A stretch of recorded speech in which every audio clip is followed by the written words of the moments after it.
looked at it, I picked up this particular I-beam and held it up to my upper left to look at it with the kitchen light reflecting on the inner surface. And that's when I saw the writing or the symbols of some sort. I thought at first, this is hieroglyphics or some kind of writing like that. It certainly looked alien to me.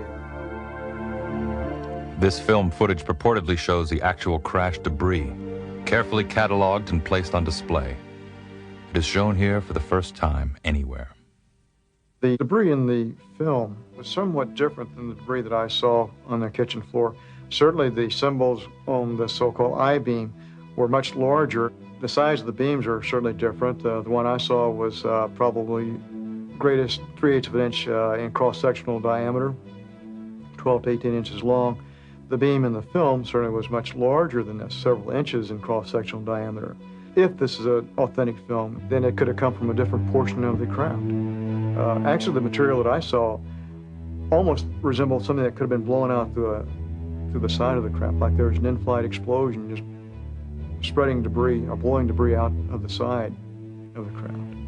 Even more intriguing than the I-beams with the cryptic symbols is the metal fixture, obviously designed for some being with 6 fingers on each hand. You wonder if that might not have been some sort of control mechanism, that they put their hands in the grooves that are made for that, and maybe there's some way they can control the craft just by thought transference, by thinking about something with the hands in contact with this plate, that maybe it's some very unusual, very weird control mechanism. While researching a book on the incident, author Kevin Randall discovered that more people had handled the crash debris than anyone had ever suspected. I think at last count, I had spoken to around 4 dozen people who handled various aspects of the debris. The most dramatic is the foil-like material that you could wad up into a ball and let it go and it would unfold itself. They tried to burn it and they couldn't burn it. It wouldn't catch on fire, and they took out their pocket knives and they tried to cut it, and they couldn't cut it.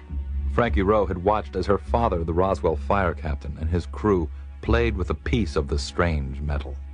I guess they all had their chance to play with it for a while, and it was laying on the table, so I reached over and picked it up. And I played for it probably about 5 minutes. When you would wad it up in your hand, you couldn't feel it in your hand. You couldn't feel you had anything there. And it would go to a size that was so small that you'd have to look to see if it was still in your hand. And then when you drop it, it spread out all over the table. I sincerely believe we had the crash of something from outer space, because we still don't have materials that compare with the descriptions I've gotten of the material that was picked up out on the ranch and brought into town. If there was any doubt that a flying saucer had crashed, Frankie Rowe's father, one of the first at the crash site, had seen the most convincing proof of all. Living proof. Daddy came in so excited, and he said what they saw was not from this world. There were 2 bodies that were laying on the ground outside of this craft, and that there was one, what he called little person. And he said there's one little person that was walking around, and he said they were still alive. And he said that the other 2 were dead, and that this one that was alive was very sad. My dad would not have gotten excited over a weather balloon. He was not easily excitable. And this is the most thrilled I'd ever seen him in my life. He thought that was the most fantastic thing in the world. Through his numerous interviews with those connected to the Roswell incident, Kevin Randall has been able to put together a sequence of events from the time the spacecraft and bodies were recovered.